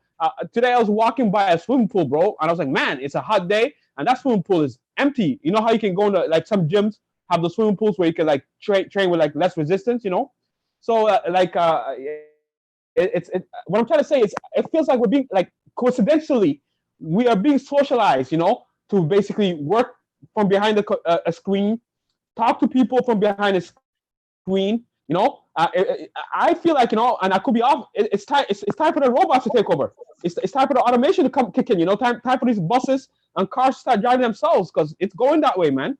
Robots are going to do all the jobs that they won't need humans. Even like McDonald's is going to get automated. But you guys have already talked about this. They even got I want to say this, I've said this before. Those automated cashier machines where you can just self checkouts. You got cashiers pointing people to the self checkout machines. They're basically teaching the machine or the robot that's going to replace them. It's hilarious. Yeah, let's go to Complex Design. What's going on, you guys? Can you guys hear me? Complex. What's going on? We have like a drive-through birthday party happening my neighbor's house. Yeah. You guys, speaking of COVID and lifestyle changes, you hear this shit? So they have the table sitting outside. There's cupcakes and all that, and then people drive through, and they pick up their little gift packs, and they say happy birthday to the little girl that lives across the street. So this is like the new COVID-19 birthday party now. Interesting. Now I kind of came in. Were you guys saying something about? Well, okay. I think you guys are talking about like COVID crazy or cabin fever. Okay. Yeah. That's a very real thing. Actually, I've been reading like a bunch of stuff about this, and it's kind of like, Jesus Christ. It's sort of like it's a reiteration of cabin fever. Of like sort of like the old time sort of condition that people would deal with when they live like in isolated areas and there just wasn't nothing around. So people are kind of feeling a new variant of that, compounded by the fact that psychologically social media already sort of isolates us. We do more engagement. Society does more engagement in a social media space largely than it does in real life. So now when you reduce whatever little engagement that they have with real life, reduce it even more and just confine them to their home. So now literally everything in terms of your social engagement, like if you're dating, it's dating it. And if you're engaging in political discourse, it's on, say, YouTube or Facebook. And if you're actually posting things, you're posting on Instagram. And that's pretty much, people have been living out multiple facets of their lives through various apps on their phone. And it's really starting to fuck with them. Well, I mean, the thing is, no one was ever prepared for something like this. We just don't have the infrastructure and the willpower to actually deal with something like this. I mean, had we implemented a UBI-based system last summer, people would have probably been covered by now. We would have covered that bottom half of the demographics that needed it. And so, what I'm saying here is that hookup culture, people are gonna have to approach things a lot differently now. And so you're the guy who's sagging his pants, man. These are the same guys sagging their masks. You might want to think twice about, even communicating with this dude, man. Some of these guys, man, they're not really, they don't have a clean mouthpiece. So when they talk, they spit, and it's like, yo, dog, I need 6 feet, man. Give me 6, man. I don't need you next to me like that, yo. And so you think from a female perspective, man, what the anxiety that might be going through her head, that she has to interact with some of these guys, man. It's crazy. It's crazy. Abstinence, will take place, whether people want to admit it or not. Abstinence will take place. Let me see who else. Oh, go ahead, Johnny Boy. Sorry.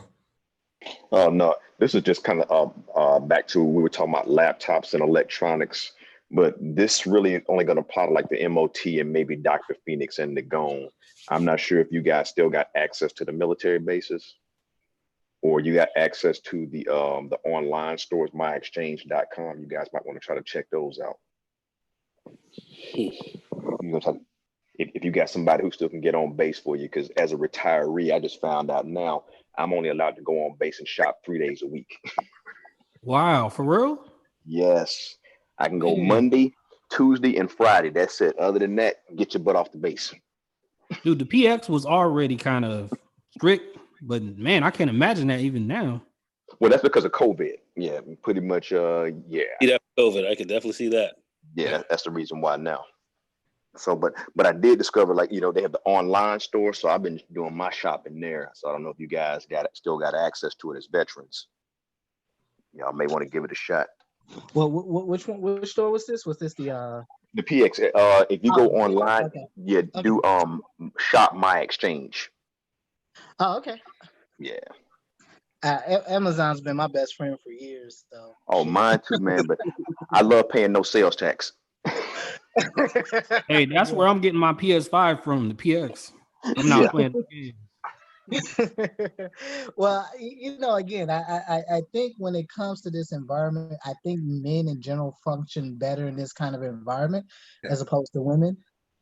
Again, your ability to not just be able to move, women, not having that ability as they did before, not being able to move, maybe call up a couple of their girlfriends, go out and, do a lunch thing or whatever they do, it's just not really doing it. One, you really ain't got places open like that. And even if they're open, many places still are not doing dining in, or, you might be able to find some doing some outdoor dining or whatever. But I think as a whole, this environment is just not really conducive for the overall mental well-being for women. I think more men are content more or less being loners, or even just sort of being left to their own devices and such. I think that's more of an environment that men function best in, as opposed to women. Again, women do need that physical contact. They do need that. There's a very much a socializing is a huge part of who they are. So again, for men function best. Men can function just fine being in this kind of environment. You're online, you talk to some brothers on some panels, you play some Xbox or some PS or, some PlayStation or whatever. Men can function well. Again, hence why you've seen all these men going out, buying up all these gaming laptops, gaming desktops, yeah. So, I mean, again, there's all these things that that are really conducive to the kinds of socializing that men do in in these kinds of environment. This environment very much benefits them and really sort of to the detriment of women, if you will. Yeah, Yeah. because a lot of these dudes wasn't coming outside anyways, man. You ain't got a haircut, you ain't got a shape up in a while. Right. It might be. Can I say this? Mike, regarding what you said about the sagging pants, you know, I'm sorry, bro. Pookie Arere has got the cheat code because where I'm at, man, integrated society where it's dominated by Mayo people, Pookie Arere, both black and Mayo, are doing just fine, man. I don't know, these millennials or something else. You got to keep that in mind too. They just don't care. I live with a Pookie Arere, Mayo, Pookie Arere, walks around with the saggy pants and everything, and talks like he's a black dude. I'm sure you got them in Boston too. Yo, dude, he's got 5 chicks on the docket, bro. I'm like, how the hell is this happening during COVID? I can't figure it out, bro. So they got the cheat code. They got it, bro. They got game. Have a little bit easier than most guys, man. No matter what happens, they're going to be the ones doing that stuff. They'll be the first ones to, drop like flies anyways. Right, exactly. You don't even need the Rona. They're going to take each other out. I can tell you this. Spend your time, if that's all you spend your time doing, like, I mean, dude, if I spend all my time taking like jump shots, practicing 3-pointers, at some point, I'm going to start knocking a lot of those bitches down. Okay. Exactly. So if you spend a lot of your time going after chicks, guess what's going to happen after a certain amount of time? You're going to start knocking them down. Okay. So it's just kind of like, it's just sort of becomes its requisite with the energy you put out in the shit, I suppose. I can say this just with the nature of the beast of today. If you had a lot of phone numbers and you were just calling girls and talking to them, you're in. You just giving them convo. Oh yeah. Right now, you're in. You're in. They're not picky at all right now. Right now, you're in. You're in. You can close a lot of deals on the phone right now. What in the world? Thing is talking. Keep right from COVID, bro. Right.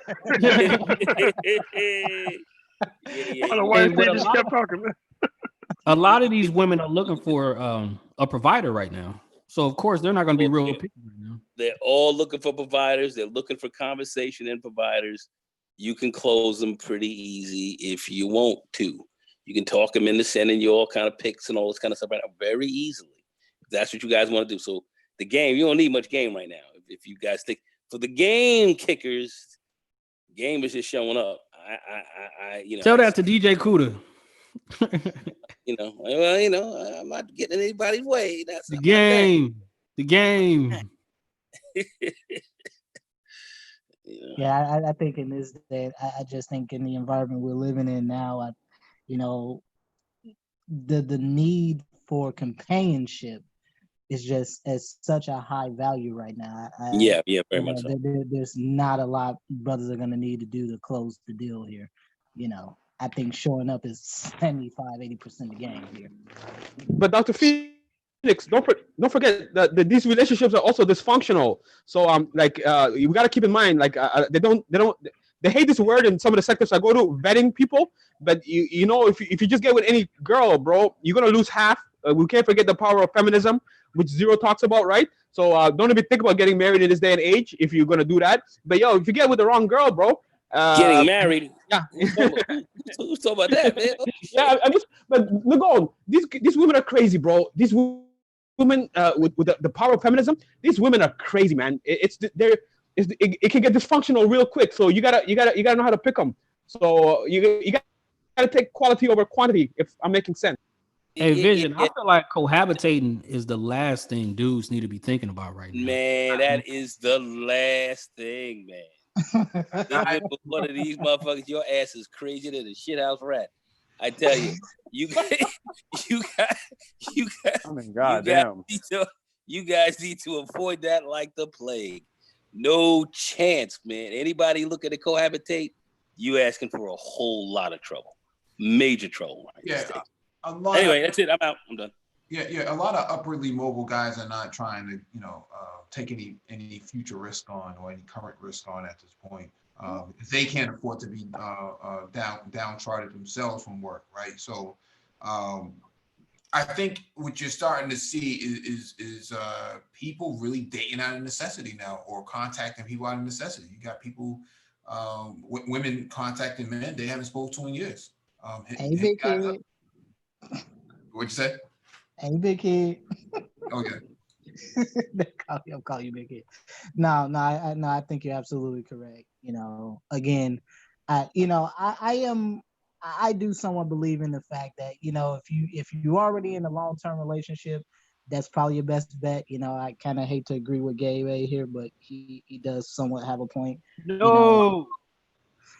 If you were already in a long-term relationship prior to the pandemic, then yeah, that certainly is something I would not argue against. But definitely I think if you weren't involved in any long-term relationship prior to this, now it's probably not in your best interest to go out here and go look for one, because Hey, Doc, right now there's a lot of I think predatory shit going an on. article of domestic violence going up during this time. They have talked about that. Yeah, Okay. Husbands and wives are beating the shit out of each other up in there. Right. and the good marriages are getting better, and the rough ones are getting worse. So poison, man. This shit is it's a toss up. If your marriage is good and things are good right now, being together can be helpful, and people are working through it. Those who got problems, they're tearing each other out. If you have problems before this, the COVID-19 is just gonna exacerbate that. It's an accelerator. It's an intensifier. It's an intensifier and an accelerator. Oh, fuck. You know what I mean? Your vision. Johnny Blaze has his hand raised. Okay. All right. I'll wait. No, all I was gonna say, man, if we got any guys out here who are single and who've been working this entire time, I'll tell guys, number one, look, pay off all your debts. Get out of debt as much as possible. Save your resources. Because if this thing is going to go the way I think it is with this next shutdown, you're gonna need every dollar that you can get your hands on, and any other things you might need to stack up on. So that should be men's number one priority. If you're in a long-term relationship, definitely maintain that. But other than that, that's what I'm doing. Yep. I would agree 100% with that. This is a period where you need to be holding. So let me follow on Johnny Blaze. Johnny Blaze, sometimes when I get on a bus, and I see bus drivers get paid really well where I'm at, right? Last I checked, they started at $26 to probably $30 an hour. And plus they got a union and everything. And plus it's a government job because it's by the city. So every time I see, especially if I see a brother on the bus, I'm like, yo, man, take advantage of this time, because plus they're essential services, so they get a little extra money for sure for doing the job. So I tell them, pay off your student loans and pay off your mortgage. Take care of those things, get those things out of the way. But to go to 11 and to everybody on the panel, how do you guys feel about pump and dump during this COVID crisis? Is that a good idea? I don't feel anything about anything that has to do with someone else's sexual proclivities or how they choose to go about interacting with other human beings. It's really not, you know what? Let me shut up. No, go, man, go. I would say no, because I'm Mr. Indifference around this motherfucker, and yeah. Come on, Complex. I was going to say the same thing that Complex just said, but I know folks in this space don't like the term indifference, so I would just say do it at your own risk. Yeah, I would say definitely be careful. Be careful, and remember, a lot of these women, some of these folks out here, being that there is a COVID psychosis, a lot of these people out here, like I say, are crazier than shithouse rats. Nuttier than a fucking box of spiders. You gotta be careful. I know, right? Saying, the Rona might be the last thing, to think about. The Rona, Rona got a lot of people fucked up out here. So I'm just saying, I would just, I would be careful, because I'm sorry, I do believe a lot of people have gotten it, even though they've gotten over it. I know it gets into your lungs and your heart and your kidneys. It can get into your organs. It also gets into your brain. That shit also gets into your brain, man. That shit gets into the brain and it affects it. Like rabies. It affects it. You know, I mean, I was looking at this movie years ago, and I was trying to find it again. I don't know if I can find it maybe on YouTube or something. It was called The Crazies. I don't know if you guys ever heard of that movie, The Crazies. Yeah. It was Yeah. first came out I in mean, the no, it's 70s. called the Manosphere. But go ahead. And that movie was out there, and it was very similar to kind of what's going on. The pandemic hit, folks started running around, going fucking nuts, and I think there's somewhat of that going on right now. And I believe the Rona affects the brain like any other organ, and you know, you see people who are quick to do a lot of screaming, "Rah!" and start acting nuts, and just, you know, small things, and they're acting nuts. You're like, what the fuck? What's going on? But It's the Rona, man. But It's the Rona. to be fair, they didn't have a brain before, and this disease is looking to go anywhere, so it just comes out of their mouth. Whatever Yeah. it's eating. Yeah, I mean, I kind of agree with a lot of that as well, but I do think people are bugging, and you know, man, you know, it is what it is. People. I'm telling you, man. Like my brother was down in Mississippi for the 4th. He said, man, like these women with kids are doing foot patrols. They looking for dudes. Yeah. Wow. Oh my God. Yo, No MOT, I need to- cars. No cars. Hey, man. They searching basketball courts. They're looking for these dudes, man. MOT, I need to come where you guys are at. They're not doing it up here, bro. They're a little bit more conservative up here. They're a little bit more reserved, bro. They're not doing it like there. I gotta move, bro. I gotta come with you where you guys are at, bro. I'll risk the combat. I'll risk it. Sure about that? Are you We sure? don't want to go after Yeah. How you say man. Sure about that. Yeah. You don't want to be conservative, you know, around here. So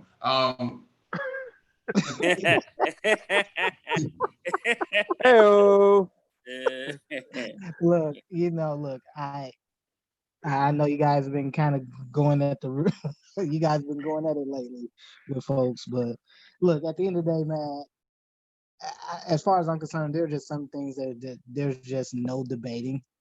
And again, you know, in relation to a lot of the economic strife that we're seeing out here, that is disproportionately affecting Black women more than any other group of people out here. Again, I think that's without debate. You know, that there is no debating that, but I also think there's no debating the fact that, you know, that many of the policies that do get pushed out, again, just because you don't agree with conservative policy doesn't necessarily mean you're not you're all of a sudden you're some bleeding heart liberal. But again, tax breaks don't help no one but big corporations and the They rich. never have helped. They haven't helped anybody. I mean, there's studies been coming out, The Economist, for years talking about this. Unless you're going to the Brookings Institute or Fox News. Exactly. Other than that, nobody I mean, else believes that. there is no debating that. However, you know, I do say this much. Again, you know, in relation to the topic of the discussion tonight, you know, again, you know, part and parcel for what happens in Black society, and certainly what has happened during the COVID-19 pandemic, is very much related to economics and to the impact of economic policies on Black society and public health policy. Because again, they're part and part. You don't have one without the other. And so again, you know, you know, with the idea that, you know, the hookup culture is dead, I mean, I think in many respects, it was already on its way out the door prior to COVID-19. yeah. And unfortunately, COVID-19 put the nails in that coffin. There's going to be a restructuring of the economy. I just didn't expect it to be like this from a pandemic. Like no one did. And I mean, it's just that the effects have not even hit yet still, for the most part of this. It's still a week by week basis. Yeah, I think, you know, if most people, you took a chemistry course and, you know, you kind of look at, you look at a reaction and you see the graph of it and you see where a catalyst comes in and you get to the very tip of that graph and you see that's where the catalyst comes in and it levels off that energy required for that reaction. And what we're seeing is that we haven't even gotten to that point. We're still building up to that to that crescendo. And so again, I think at the end of the day, what's happening right now is that we're in the build-up phase. People thought, oh well, we kind of hit this point of we hit this point and we passed it. No. This is a sine wave. This is gonna go in peaks and troughs. And so again, what we're seeing is just this little boomerang effect that is going to continue to happen until one or two things. Either you get some form, you get a vaccination, you get a vaccine, or you get some form of group immunity. That's it. Herd immunity is not going to happen in this situation, man. It's too much going on for it to be herd immunity. Yeah, there's a question in the chat, from Gabe A. He says, is SYSBM dead to how brother is going to travel to get foreign women? See, SYSBM doesn't have anything to do with traveling to see women.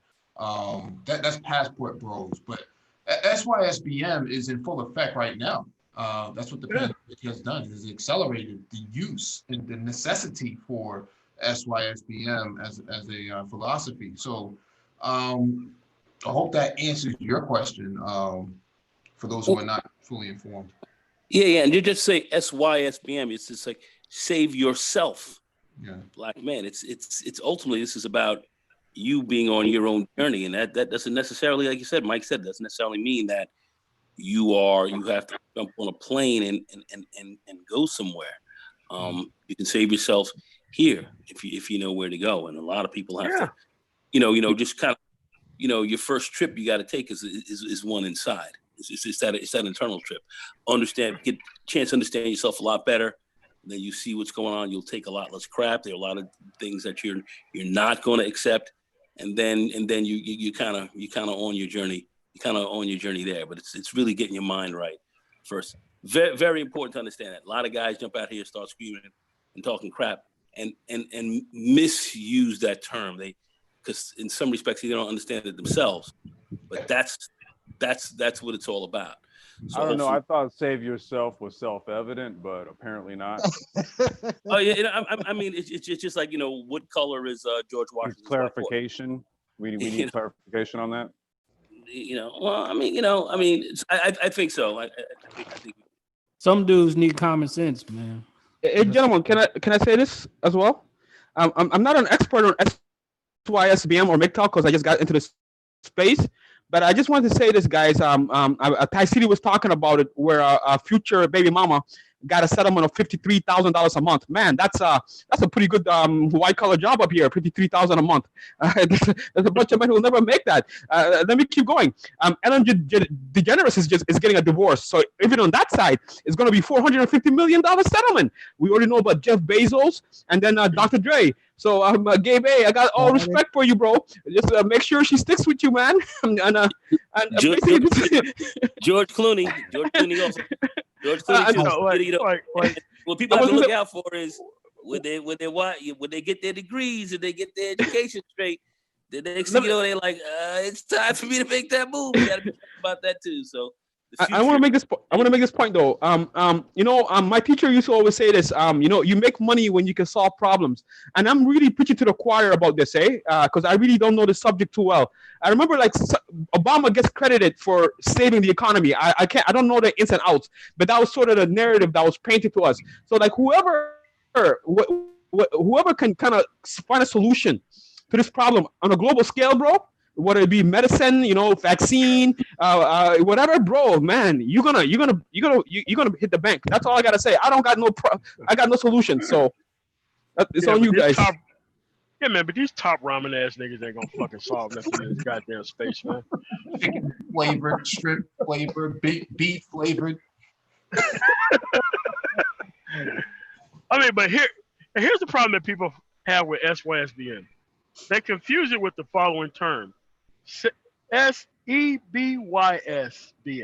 Save everyone but yourself, black man. That's what they hear. They're just like, wait a minute, you're leaving out everybody who could benefit off your labor. It's like, yeah, because I'm just trying to save myself. They're just like, but what about everyone else? I'm like, there is no everyone in this fucking myself. But is that progressive? I mean, that's progressive talk, right? Yeah. Oh, you sure that's not Marxist, is it? I'm sorry. Top Robinistic. Don't you think we should take a conservative approach and be more capitalist and have more tax breaks? Yeah. Oh yes. I absolutely believe in that. I mean, yeah, because we could all use some tax breaks, right? Yeah, that's what grows the economy. So if everybody had tax breaks, everybody would be okay. I mean, gosh, More revenue for everybody. I thank God every time they pass a goddamn tax break. I mean, I benefit so much from it. Mm-hmm. Like tax breaks are, I mean, that's what drives the economy. It really does. Mm-hmm. Tax You breaks. know, Not customers, tax breaks, baby. Tax breaks, it drives the economy. It really does. I mean, I bought a damn house on a tax break. Boom. I paid for my child's education with a tax break. I divorced my wife. Oh, sorry. What'd you say, Nicole? That's I divorced my wife on a tax break. Thank you very much. I took a trip on a bird scooter on a tax break. You paid for it with a tax break, right? Yeah, tax break. Yeah, you just tax break. Yeah. I have a debit card. I have a debit card, and what I get on it is tax breaks. Yeah. I use a debit card and I spend. They go credit. I go no, tax breaks. Look, part of the problem, because I did hear sort of the tail end of that discussion you all were having over at Mr. Fantastic Channel. Shout out to the brother. I really like the brother. He has good conversations over at his channel. However, part of the problem about, I think a lot of folks, I grew up in Chicago, as I've stated plenty of times before. And trust me, Chicago has never really been known as a city that was really a manufacturing industrial city. Most of the industrial stuff left Chicago in the 90s. Yeah. Chicago has essentially been a city of finance and big universities. Mm-hmm. Wait a minute. So Dr. Phoenix, so are you telling me that they didn't say because of the black people, other businesses are leaving? Yeah, I mean, GDs and vice lords, I mean, they were stopping the businesses, right? Well, the west side of Chicago, I think South Side kind of gets this notorious reputation, but no, it's the west side. It's the west side, man. It ain't the south side. Anyone that's grew up in Chicago, they'll tell you west side has always been a place where it went down. South side just kind of gets this reputation because, again, South side tends to be the place where you tend to find more affluent black folks. Right. And that's the part of the problem. A lot of Negroes don't understand about Chicago is that Chicago is one of those cities where you can find affluent black folks. They live on one block, and you got some hood niggas living on the next block. Yep. Yeah. And sometimes you can have so much Chicago in you that you walk up on somebody and you get planked out. Oh yeah. And I just want to say, like, look, again, at the end of the day, manufacturing was a part of it, but that stuff's been long dead in Chicago for decades. I mean, I think the last steel manufacturing plant, I think it was Ryerson Steel, they went under back in the 90s. So I mean, again, I mean, Chicago has really been a place that's really been about healthcare, finance, biotech, and economics. Again, modern economic policy came out of Chicago. It's definitely finance for sure. There's no doubt about finance. It's net and a big transportation hub. Let me not forget. Yeah. Walgreens is another super national company as well. So I mean, again, I think those have been the money makers for Chicago. Chicago has always been known as the black hole of the Midwest because, again, you can get very good universities like where I went to, University of Wisconsin, and they were pulling top tier talent out of Wisconsin to Chicago because you got companies that would come that reside in Chicago. They will pay you 150, 200 grand a year, these jobs. Yeah, you gotta live in Chicago and spend about $1,500, $2,000 on a 1-bedroom apartment in Chicago. I'm about to say that's everybody on the north side, man, in the loop. I used to live on the north side. I literally lived there. I literally lived a block away from Loyola University. Before That's that, I where my lived a block dude. That's away where from. my wife went to school, bro. That's where she got her master's, man, from My Loyola. brother went there, guys. I'm sorry, I had to interrupt. My brother went to that school. That's amazing. Loyola, Chicago. Awesome. Oh yeah. Oh, I Yeah, used my to brother, live a my brother block played ball there. away. I used to live a block away from DePaul University in Lincoln Park. Anybody that's ever Yep. been to Chicago know Yep. Lincoln Park is Yeah, perhaps probably the most expensive neighborhood in Chicago. yeah, it is. Yeah. You would get a little 5x5 shoebox there for $1,500 a month. Yeah, when we used to go up there, I used to visit my fraternity headquarters up there on Martin Luther King Boulevard. Mhm. You know, hey, I thought Chicago was. I liked Chicago. You know, I have to say, I definitely liked it. You know, the areas that we were in, we didn't see all this hardcore craziness that a lot of people were talking about.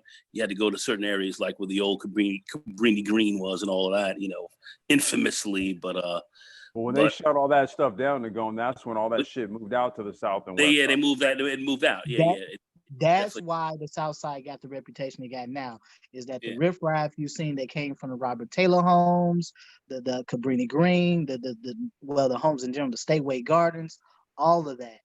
That riffraff ultimately moved to the South Side, and so that's a lot of the crap you're seeing. Where I grew up at on the South Side of Chicago, you didn't have that shit. My Right. neighbors, my neighbors, solidly middle class neighborhood. A lot of retirees lived on my block, and it still is that way. But Definitely. again, now if you go to the South Side of Chicago now, areas that used to be solidly middle class, they went down. They're kind of intermixed with a lot of the the riffraff that came from some of these low income houses and stuff like that. And so that's why you see a lot of the stuff you see going on in Chicago now is that a lot of those folks that were segregated to those housing projects, they were given subsidies and money, and they moved to the South Side of Well, I was the gonna city. say, Dr. Phoenix, what it was, a lot of those older folks, and I noticed this the time where I was living. I was in Roseland, like literally 3 Now blocks. using the hood, Roseland's I the was- goddamn hood. Huh? Well, no, not if you right over there near the school. If you're over there by Chicago State. Oh yeah. On 95th, yeah, Chicago State, yeah. Now Right, that so- area, yeah. Yeah, if you over there, that's what you're talking about. Like it's those pockets where you got all these like kind of middle class and upper middle class black folks, and it's like as soon as you cross certain streets, man, Stony Island. It it's changes. like the light flip, the light switch just flips, bro. And I'm like, God damn, are we butter late over here? And I just crossed the street, like, God damn, all right, they shooting over here, all right. Yeah, you cross that area over there, you get around Stony Island, South Chicago. That's Mhm. the hood. That is the hood. Yep. Campus design in Phoenix. Just Dr. Phoenix, sorry. I just want to make this clear. You know, like Loyola Chicago supposedly is a Jesuit school and it's a private Yeah, school. So complex design. It's not a cheap school, bro. It's not cheap. It's not a cheap school at all, dude. Oh, It's so not cheap. Yo, your wife ain't playing. She had a I master's just want in to say her. this about Chicago, and the reason why I said what I said about Chicago. People don't understand Chicago is a city where you have at least 5 major universities all within about 10 to 15 minutes of travel of each other if you're using a car. Hell, even if you're using a And some train. of the best universities in the Yeah. country as well. You have Hey, U of I, that's University of Chicago, right yeah. off the 294. University of You Chicago. you have University of Chicago. You Illinois have University. you have DePaul University. Both And their then- downtown and their Lincoln Park campus. You have you got Loyola. Northwestern. You have Northwestern.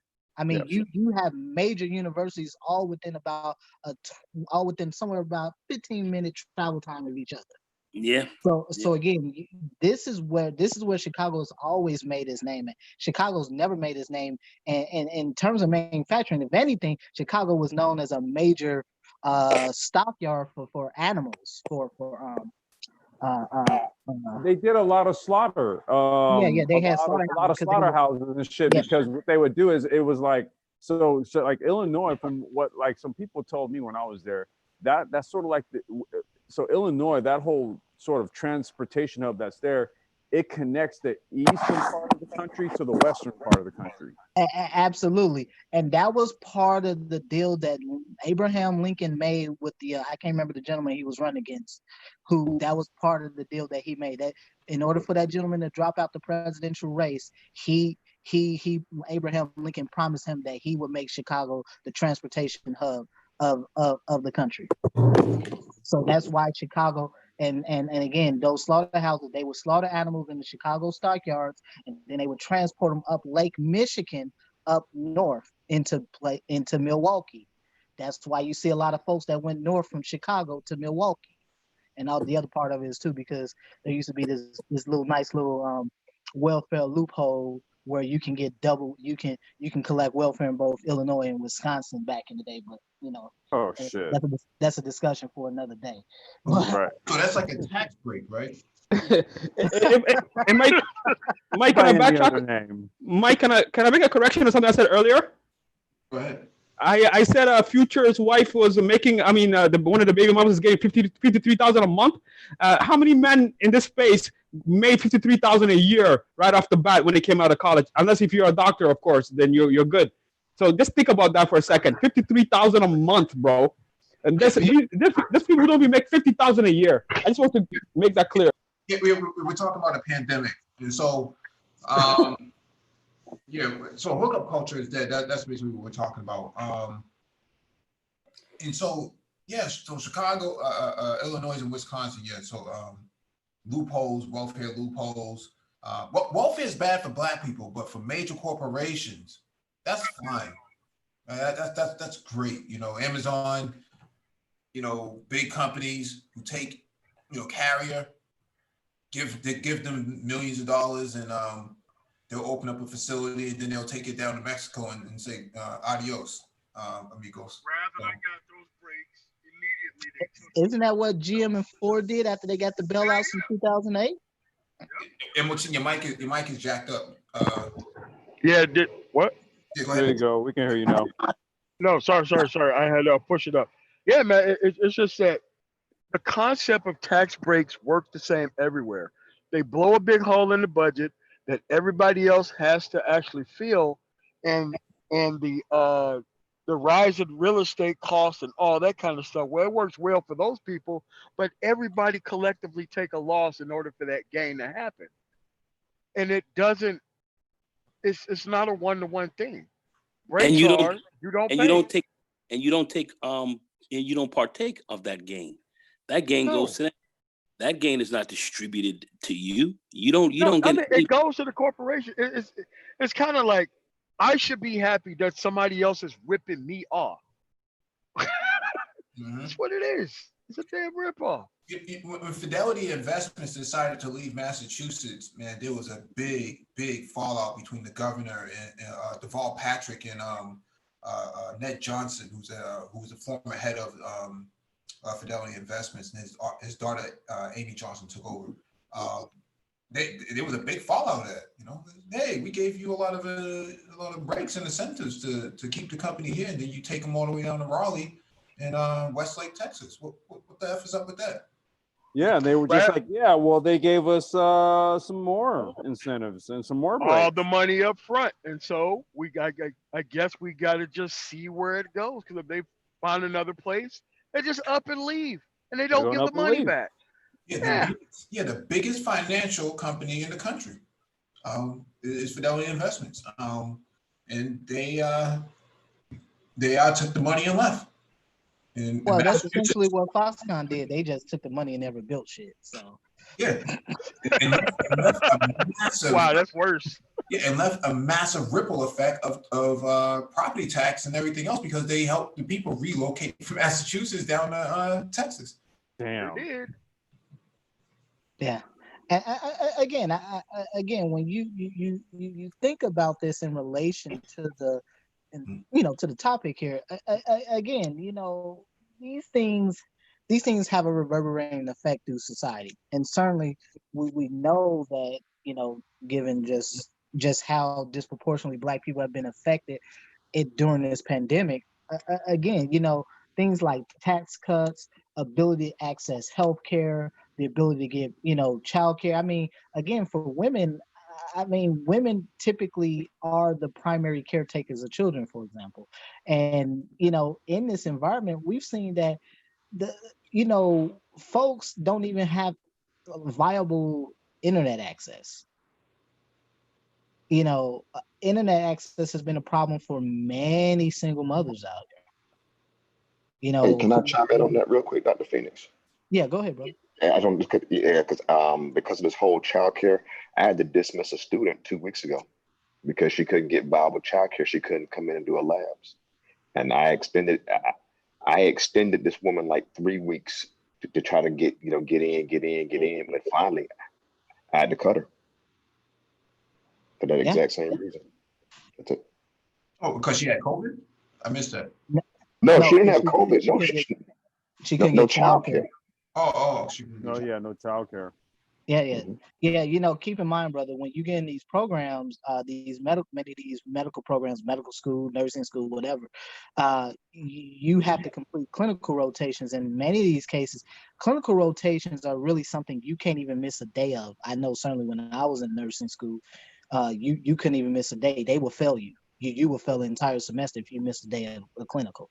But many of these things you have to have these clinicals. These clinicals are part of the licensing process for you whenever you graduate. So whenever these state licensing boards go to certify your education, you have to complete a certain number of clinical hours to satisfy their requirements for licensing. And if you don't, because you miss days, you don't graduate and you don't get licensed. Johnny Blaze, can I ask you a question? Sorry, Yes, sir. was that you who said that she couldn't get childcare? So That's correct. I'm a little bit behind. Is there no one to help her, like family, or I guess you wouldn't know, no man in the So, house or anything like that? well, You okay. know, So, and I'll just significant give other. you, I'm gonna give you a short background. Single mother, she lives with her grandmother and her sister. She joined the program, and I was very skeptical when she joined the program because I do interviews to bring students into my program. Anyway, COVID hit. She had a lot of issues attending class. Even virtually, she was having issues attending class. It was so bad they had no internet. Her grandmother turned the internet off in the house because they had issues with the cable company.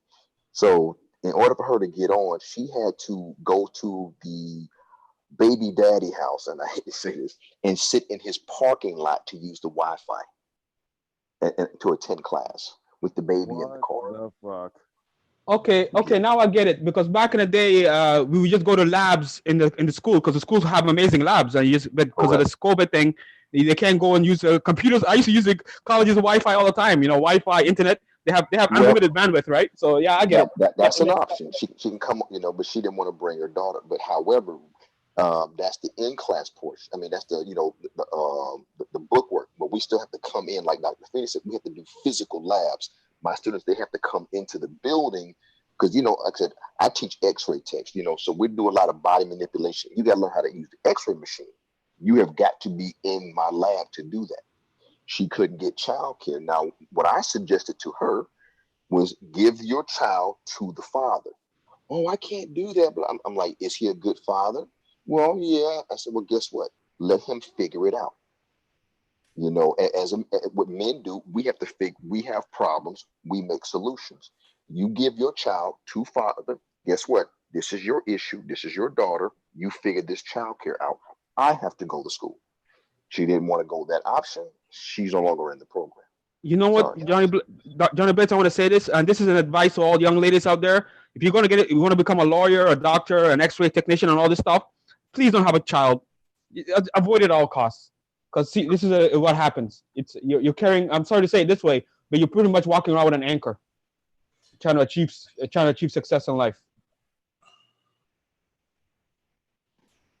It happens. Yep. Yeah, we got Ijisa with his hand raised. We'll give him the last word. No, I just want to respond to what Johnny Blaze said. It is quite common. Are they going to let her back into the program?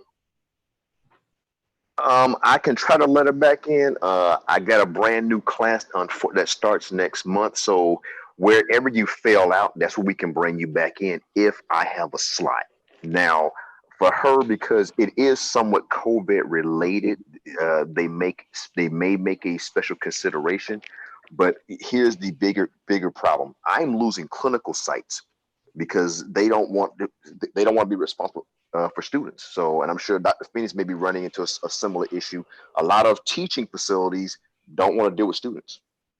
Well, I think because I'm in a mobility program right now, and it's I the way mobility programs are meant is it really kind of um, takes into account that you're already working as a nurse or whatnot. Um, I mean, I never realized. I mean, the world is literally on its head. Things like the library. I mean, I used to always make use of that. Get off of work, go to a library, knock out a couple hours to study. Like I'm especially with all the moving around that I do. It's difficult as hell just trying to get stuff to get work done. I mean, because if I'm not in the most conducive environment to do any type of studying, my mind is all over the place. So I can kind of like I guess empathize or sympathize with her. I don't know the word, but I don't know what schools are gonna do because this is an unprecedented situation, and just to treat it like any normal normal failures. I mean, because students are dropping off anyway. I think it's gonna be a drop in attendance come fall.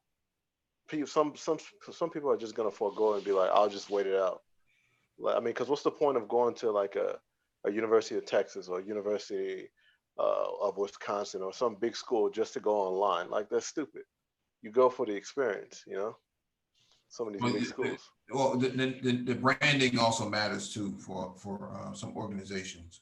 You say what? The branding of an institution matters. Yeah, but that makes no sense to go uh, uh, to say that I went to Texas A&M online. Like nobody wants to do that. I think they're gonna see a dip in enrollment. It has to be because this is just it's especially for freshmen. I mean, it's hard enough getting them to go to class anyway. Uh, So Mhm. It I might don't, be, I can I don't say think. something? Sorry, go ahead. No, go ahead. No, go ahead. Might be, I just want to say this, Johnny Blaze. Sorry, yeah, Johnny Blaze. It's unfortunate for that young lady. I do kind of feel for her too. That because you did say like a grandmother or she was like living with family, and it's too bad that they couldn't see the investment, the return on investment on her accomplishing, finishing her education and helping her out. So but that this is probably deeper than that. And Mike B, the subject earlier today was hookup culture is dead. Hey, Mike B, let me tell you something. My cold approach game is 2 for 2,000. So I've always, so with this, can you imagine what the percentage is going to go down with this COVID thing? So it's over for me. So yeah, that's my last word. Peace out, guys. Yes, throw in the towel, brother. Throw it on. All right, man. Thank you all for joining us. And thank you to Dr. Phoenix for contributing as well. And then please hit the like button if not already done so. Shalom, everyone. Also, make sure you all subscribe to Complex Design. He's going to be going live in about an hour. So, Yo, Complex, man, drop your. I don't know if I'm subscribed to your channel, man. Drop your channel. I'll stop through, man.